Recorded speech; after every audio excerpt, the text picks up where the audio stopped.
All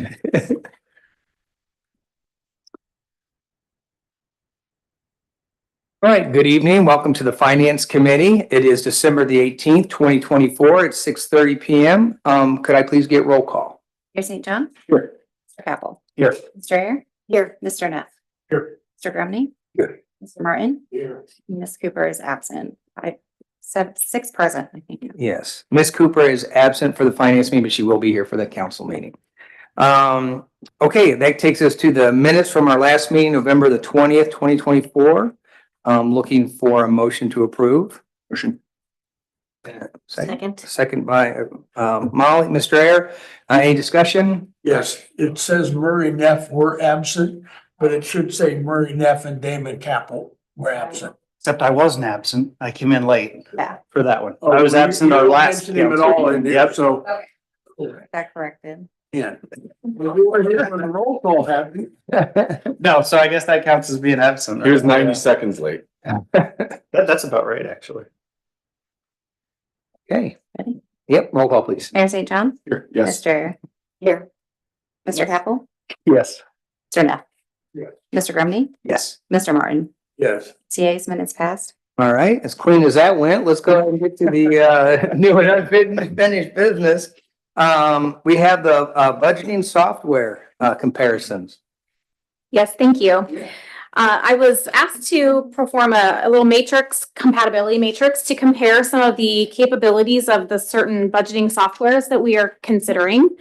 And of the three, just to refresh your memory, ClearGov, OpenGov, and Civica CMI. Civica CMI is our current software provider. We use their Authority Finance, Authority Payroll, and Authority Utility products. They are coming out with a cloud-based budgeting and forecasting product next year. So I didn't have a lot to compare since we don't have their product yet. I couldn't see a demo of it. I didn't have much to compare, but just based on conversations that I've had with the team at Civica, I was able to get some general information, but I don't have a lot of information about that product yet since it's not up and running. For ClearGov and OpenGov, though, I did find many similarities. They have basically the same capabilities. I'll just go into a little bit of what kind of sets them apart down below the capability matrix, since the matrix itself doesn't necessarily show any clear differences between or among the three. So starting with ClearGov, they have a budgeting bundle, which includes operations, personnel, capital, and a digital budget book. And some of the governments that also use Civica, like Sunbury does, also use ClearGov. And some of those governments include Pickerington, Hilliard, and Miamisburg. They also have a lot of clients nationwide. They claim to be one of the largest budgeting and forecasting software providers in the nation. So I have a little bit of their fees that they would charge. Bless you. I have some of their fees that they would charge. Their setup cost would be waived for us for the first until the end of the year, and they're offering us a 120-day money back satisfaction guarantee. He wanted to offer this to us since he knew that we were considering going with Civica CMI once they come out with their product later in March in 2025. So I think the gentleman I've been speaking with wanted to put this out there to attract our business so that there would really be no risk for us if we decided to go with ClearGov and we didn't like the product or wanted to try Civica once it came out, that we could get our money back for that if we wanted to. The annual subscription is around $11,000 for the 4 bundles for all of the operations, personnel, capital, and the budget book. So I found that to be a really attractive price. There is an annual rate increase after the initial term, and that would be set at 6%. Moving on to OpenGov, as you know, we are a current customer of OpenGov's permitting and licensing software, and we all sat through the presentation when OpenGov was here to present their product, and I think we were all very impressed with what they had to offer. And we are very happy with the way the permitting and licensing software is working through OpenGov, and with their support. It's been very helpful. It's been great. We have not had any issues. They do have a bit of a higher price point for their products. As you can see, their one-time setup fee is around $30,000, annual subscription around $27,000, with a 5% annual rate increase after that. And lastly, Civica CMI with their new cloud-based software that I don't have ability to see yet. I don't have a demo. They will have finance, fixed assets, and budgeting included in their package for cloud-based. And they have a one-time setup fee of $27,000 with an annual subscription of $13,000. The annual subscription would be just about $6,000 more than we're currently paying for what we're subscribing to right now. And that's primarily due to the cloud hosting fee. Also wanted to point out that with ClearGov, we could be budget ready for 2026 budget cycle. We could be ready and on board if we decided to go with ClearGov now. We could have that ready for the 2026 budget cycle.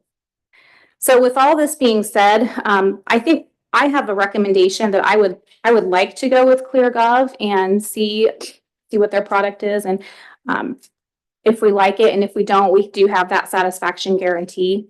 But I'd be happy to take any questions or comments from council. There was no savings on OpenGov due to being a customer already for the other modules. There was not.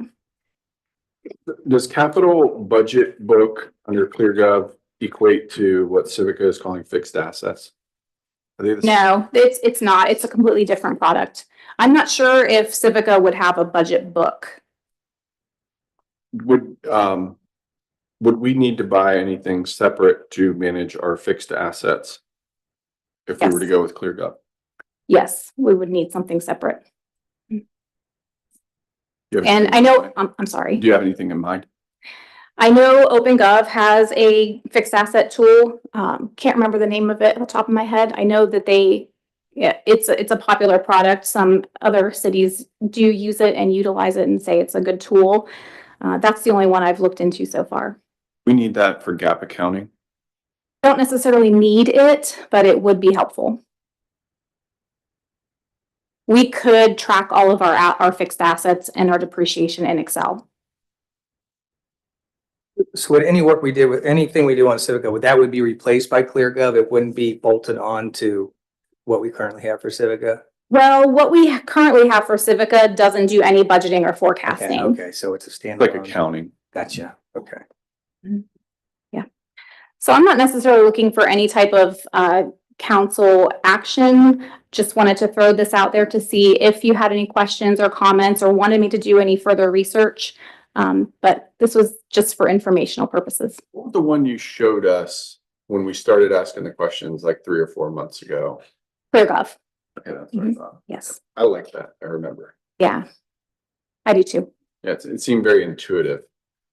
I like that they sent their references as well. Pricing's not even close. I mean, it's not even, Right. so yeah, if you don't need, when would you need action by, I guess? What would be your preference? Tonight. It'll save us $7,200, right? Yeah, Essentially. We do have money in the budget for next year for this, so. Yeah, I think that's the point we were going to try to raise here is that we do have technology money in the budget that would be able to afford the software package if we felt like, again, it was the right path to go down. In terms of acting before the end of the fiscal year to avoid the $7,200 fee. I think that was something I was going to kind of take up with the mayor, maybe on our weekly meeting, just to kind of talk through that a little bit more. So again, we didn't schedule anything for action. We just wanted to make sure that we were trying to close the loop with council regarding this matter. I think we're positioned to be able to act if we need to act, again, with a little bit more direction. yeah, I'll just say from me personally, I'm prepared to move it forward if that was tonight, if we I'm were too. to. Yeah. Is this something that would require an ordinance or not at all? No, it would not. If Okay. it's built into the budget, which of course it would be in the technology, yes, Okay. then that would kind of count as council I action. was just thinking time-wise, that could mess us up, you know. Right. No, it could, certainly could, but You wouldn't need authority to enter into a new contract or anything. I mean, we don't have them as a vendor. We do not. It would be the authority of the city administrator to enter into that. yeah, and that's why, like I said, I'd like to have at least an additional conversation with the mayor regarding that, but, I think, again, I think just wanted to make sure we were getting any additional feedback that we might have from you. It On this sounds like you matter. have full support from this committee for the purchase of ClearGov, so. Wonderful. Okay. Thank you. That's all I have for that. Okay. Thank you. Last question on that. Is there a term related to this? No, we could cancel within the 90 days to get the money back guarantee. But if we did, well, let me look at the contract and see. Is that like, for example, after we've made the payment, I'll say, are we locked in for 3 years? Like, could we terminate at the end of the year if we go through next year's budget cycle? It's like, whoa, that's not what we thought. Civica actually has a much better product. Yeah. We're paying $5,000 less a month. Is there an, Yeah. is there an early out clause that like, you know, penalty for, yeah. No, typically these software providers don't include anything like that in their language, but I will double check just to verify. Thank you. Great work. Yeah, thank you very much for that. It was a good analysis. Appreciate it.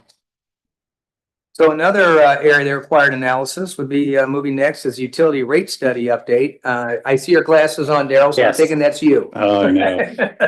And at my age is a good sign, right? Good indication of I'm about ready to read something, huh? So yes, thank you, Mr. Chairman. So what we wanted to do was get in front of the Finance Committee with an update in terms of where we are with the utility rate study. We've briefed the Services Committee, got some feedback from the Services Committee, and have made some adjustments. This is something that we anticipate bringing to the council in January. It affects the sewer rate. And so, again, felt like it was important to at least have another conversation before we saw an ordinance with any kind of a recommendation attached to it. So as a reminder, we've engaged Baker Tilly to help us conduct this study, and they have been working on the study with the assistance of staff, and they are nearing the end of their analysis. And I think I'll have the final report from them by the end of the week. What you have in front of you, though, are what we believe to be the preliminary rate recommendations associated with what that final report might look like. If you think that there's additional adjustments necessary, again, tonight would be a good night to give those to me. So what I've done on the spreadsheet there is given you broken down the rate differential between the user rate, the consumption charge, the usage, whatever. I mean, people call it a different thing, but this is basically what you're paying monthly for sewer services with the city. And then the lower half of the table represents the tap fee or the capacity charge associated with the new capital investments. So starting with the user charge, our current ordinance provides for a 3.5% increase each year to our existing rate. And what you see here is the scenario in which we recommend, if we were to recommend a 3.5% rate, this is what would happen to the current rate per 1,000 gallons. So we're currently at $10.39 per 1,000 gallons. The rate would move to $10.75 beginning in 2025 and so forth. What I can say with confidence after reviewing the analysis by Baker Tilly is that this rate increase comfortably covers our operating costs, and by operating costs, there are some replacement charges in there. There also could be some equipment changes or upgrades as well. So it's not just, the operation of the plant. There are kind of the maintenance of that plant as well. The Services Committee may remember that we were considering a scenario in which it was front loaded with a higher percentage. But again, confident after going back and doing the 3.5% analysis, that we will have positive cash flow through 2029 for our operating system. And in fact, it actually works out to be even more cash flow associated with the system under this 3.5% per year scenario. So again, kind of headed in that direction unless we feel like that's not the direction we want to go. There are more, I think, questions regarding the tap fee or the capacity charge. So what I want to show you here, or what I am showing you here, is our current ordinance provides for a 3% increase in the tap fee charge each year. If we just look at what our expected charge in 2025 would be, barring no change in our ordinance whatsoever, the 3/4 inch meter would be just a little over $9,000. Based on the Baker Tilly analysis, the 3/4 meter goes up to just a little over $9,500. But what that does is that factors in the wastewater treatment plant, the east side utility extension, and the Little Walnut Creek interceptor extension as well. So when the analysis on the rates were done back in 2022 for tap fees, of course, either one, those amounts weren't known, or they were, or the project itself may not have been anticipated. So the charge itself here is designed to make sure that growth pays for growth, that as new connections come into the system, that rate, that tap fee charge is sufficient to cover the cost of these capital improvements. And under this scenario, it does that. So the other thing I want to point out, though, is that our current ordinance does not have a rate for a 5/8 inch meter. So this does include a recommendation for a 5/8 inch meter based upon the industry standard of kind of the usage between a 5/8 inch meter and a 3/4 inch meter. And I should add that the recommendation of just a little over 6,800 for a 5/8 inch meter is based on that's the calculation based on those capital assets that I just talked about. Again, wastewater treatment plant expansion, east side utility extension, Little Walnut Creek interceptor. I will also add that this is probably the most conservative analysis, because we do know that there will be additional sources that will come into play to support these capital investments. There will be potentially NCA charge for a portion of the wastewater treatment plant. There could also be assessments attached with the Little Walnut Creek interceptor extension. And the east side utility also NCA charge. So like I said, there's a little bit of a question as to whether or not you want to make an adjustment to the 3/4 inch meter, or whether we want to stick with what's in the current ordinance today of 90/35. But again, under the Baker Tilly analysis, it would recommend a 68/16 for 3/4. The final thing I would note on that is, as it indicated, our current ordinance doesn't have a rate for the 5/8 inch meter, yet 96% of our existing connections have a 5/8 inch meter. And so I think it's critical that we establish a rate for that particular size. So hopefully that makes a little bit of sense. But I'll stop there, maybe answer any questions that you might have. And Difference in the meter sizes, what would that be for? well, it depends on what the end use is. So a 5/8 meter essentially is for a single family residential use. A 3/4 inch meter could be maybe a very small business, for a business, a commercial use of some sort where that has a greater water demand, and you just need to push more water, into or onto the property for use. So commercial, I think when we did a little bit of research, some of the more recognizable names in terms of our businesses, if you think about Hitachi and Ohashi, one of them, although I can never remember which one of them has a 1 inch meter, the other has a 2 inch meter attached to it. So, then there is an upcharge for that. I will say that we do have recommended rates for a 1 inch, a 2 inch, and whatever, and we'll spell those out, in a complete summary for you before, we ask you to act upon that. But they're all built upon the charge for the 5/8 inch meter. That correlates to like the water line coming into the building. Mhm. How's that work Size of the water. with single family attached housing? Does that go to the 5/8 or 3/4? It goes to the 5/8. So that'd be the 5/8 amongst each unit. Let's see. To each individual single family unit. Yeah, the commercial unit's gonna, where you got a larger line coming in, it's gonna serve multiple, like a multifamily development. Again, that's gonna get split once it gets on site, but it's got a larger line that's servicing the site.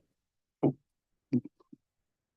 like I said, of the 2,100 plus, the 2,100-ish connections that the city has in its current system today, over 2,000 of them are a 5/8 inch meter. Historically, and if you've said this, I apologize, but historically, what has been the rate increase or So, yeah, so these rate recommendations are exactly where the city ordinance is today. Okay, so this has been in place 3.5%. In the most recent or the current ordinance for the user, the consumption charge, yes, it's 3.5% increase per year. Okay. For So the no tap change, fee, no change as far as what residents could expect. correct, exactly. Gotcha. And same thing then on the tap fee. It is currently increasing at a 3% rate each year. Gotcha. Thank you. Any other questions for Mr. Hennessy? I don't think there's any other way to fund those capital improvements. Again, we want growth to pay for growth, and at this rate, the tap fees would be sufficient to cover that growth. Right. Well, thank you very much for the research. Sure. Appreciate it. Thank you. Okay. Moving along quickly, we have year-to-date comparison reports. Mrs. Stephanie. Thank you. Moving on to page 7 of your packet. This is where we have the year-to-date revenue report for the year-to-date through November 30th. I've highlighted what I'd like to go through here, what I found to be most relevant. First, we have the liquor and beer tax. It's not a large amount of money, but I did want to point out that we received almost double of what we've budgeted. We only budgeted $5,000. We've received $9,600 for the year. And that is from the state liquor control. So that's based on liquor sales and liquor licenses that we have here in the city. Also in the state grants line, we did receive the one-time strategic investment grant of $1.2 million from the state of Ohio for the Ohio to Erie Trail / State Route 37 widening project. We did receive that in November.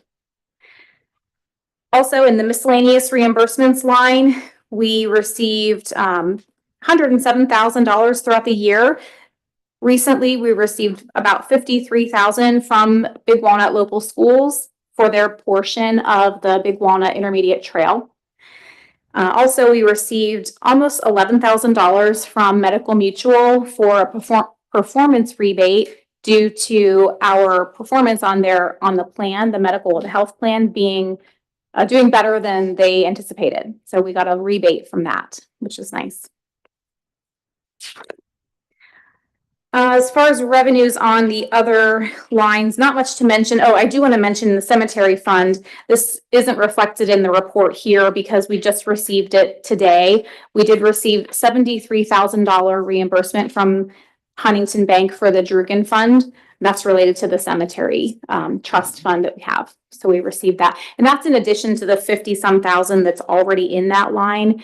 That $53,870, that was received as an extra bonus because of the satisfactory or very well performing fund that they had at Huntington. So That's the That's second doing year very in a well. row on that, right? I'm sorry, That's the second year in a row we've received that, right? the bonus, as far as I know, since I've been here, it's only the first time we received it back in February. So maybe that's why you're thinking. Okay, moving on to the expenses, starting on page 10 of your packet. You may notice that this looks a little bit different. I'm mixing things up a bit. I wanted to, instead of showing the same information month over month, I wanted to see where we landed in relation to our original appropriations that were originally set 1 year ago today for 2024. What I do throughout the year is when we have updated appropriations, that's the adjusted appropriation that I compare the current spending against. So I wanted to put in the original appropriation so that we could see how far off or how close we are in our estimations. So that's why you see the original appropriation in that red column, and then the adjusted, and the variance over on the right. The OG variance is the variance to the original appropriation there. So as you might expect, we would have higher variances from our original appropriation based on, things go differently throughout the year than we originally anticipate, and we have to adjust. So just based on what we had originally budgeted, the variances will be quite different for some of these lines. I call something out on this. First of all, I love this. Second of all, I just want to call out the police in particular. I mean, if we trend the same way we have this past month, like they're gonna end within $10,000 of a $3 million budget. I mean, that's or $2.7 million budget. I mean, that's dead on in the accounting world.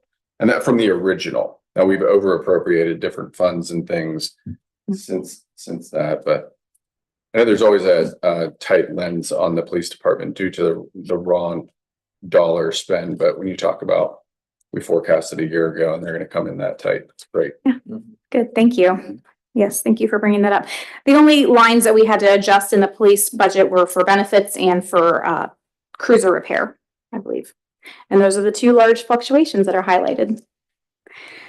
Let's see. We also had a little fluctuation in traffic signals, but that's not much to talk about. Down on the lower 2/3 of the page on page 10 in the admin department, we do have we had a major change in appropriations for contractual services, primarily for engineering and legal. And you can see quite a big fluctuation there from the original budget. Also in the Rita retainer, we had to increase that. And as you all know, as revenues increase, we have to pay more money to Rita. So that's a kind of a, one goes up, the other goes up. On the next page, just a few other fluctuations. The major one on page 11 is in the street department for the Capitol Street. We had originally budgeted 500,000 for the year. We had to bump that up to 1.1 million. And that was primarily due to timing of payments on our 2023-2024 street program. In page 13, there are some fluctuations in the sewer fund, but nothing major. Primarily in services for the sewer plant, we had to increase for the electric bills being much larger than originally anticipated. So you'll see that that's quite a bit off. And then in the capital outlay for the building project for the facilities maintenance, we did have to do some adjustments for those. So you can see those differences there. And finally, on the planning and zoning or pass-through engineering on the last page, page 14, we did have to increase that a little, but that's pass-through. So we receive the revenue and we pay the expenses in and out. So I hope that that little differentiation in presentation of these numbers is helpful to you. I found it helpful just to, I like to compare baseline and where we end up and see how we can improve going forward for making sure we are budgeting appropriately. I think the readability of this is awesome. I mean, it really is great. And it just really makes things pop out. You don't have to do a lot of digging to figure out what's going on. So thank you for that. If the type were a little bigger, I'd like that. Otherwise, it's great. Yes, And all that information, you only have so much room to get it all there, but. I can probably try and reformat this a little differently to make it a little easier to read. So I'll work on that. But we as council members can work on helping Dave too. Yeah. We'll help. I also have the year-to-date fund report. If for your information, you can see every fund where we began, our year-to-date receipts, year-to-date expenses, and where we are sitting now. That's on page 15. And finally, I'll just go through some of the larger expenses that we paid in the month of December. On page 17 of your packet, we paid $22,585 to Pulte Group. That was for quarterly reimbursement of the sewer overage. And that's all in accordance with the Parkland agreement that was set back in 2007, I believe. We are paying back Pulte for initially installing the oversized sewer fees for Rolling Hills, Price Ponds. And if you're not familiar with that, you can see me after the meeting or anytime and I can explain it to you if you like. Also on page 18, you'll notice a large payment to CT Consultants. This is 2 months worth of consulting bills plus wastewater treatment plant design fees. So that's why that number is so large at $604,000. On page 19, you'll see a $377,000 payment to Huntington National Bank. That is for the semi-annual interest and principal on the bonds. Lower down on that same page, we paid $10,897 to RAR Monument. This is for cemetery excavations. We pay this once or twice a year. And finally, we paid $73,093 to the safety company. This was payment for the camera system that the sewer department is utilizing. Those are the big ones that I wanted to point out. So, any questions? Questions? Yes, I have one comment, because you said the trigger word for me, which was Rita. So, and I know that the, more people we get in, more that there has to do. So just, again, throwing that out there, if we get to that tipping point where it makes sense that maybe we have someone that does that internally versus paying, the fees for Rita, we'll just keep an eye on that, see when is that pendulum swing enough to say, it Yeah, makes sense, Mhm. but yeah, we'll keep an eye on it. yeah. So great information. Thank you. Appreciate it. Yes, thank you. And super legible. Yeah.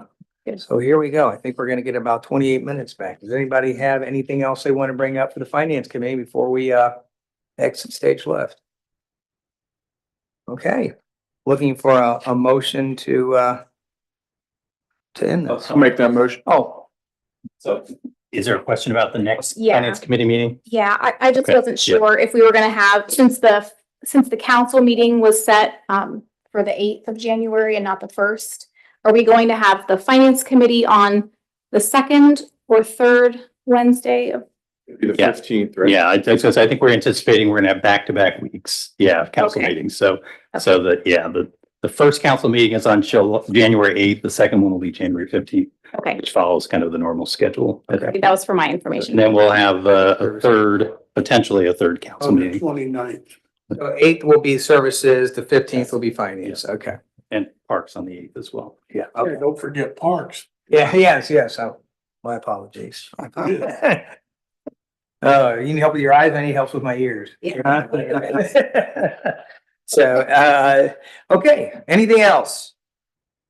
All right, okay, motion to, Got a motion. okay, thank you from the mayor. Second. Second from Mr. Capel here. I heard his voice first. Mayor St. John, Yes. Mr. Capel, Yes. Mr. Air, Yes. Mr. Neff, Yes. Mr. Grumney, Yes. Mr. Martin, Yes. CAs, we are adjourned.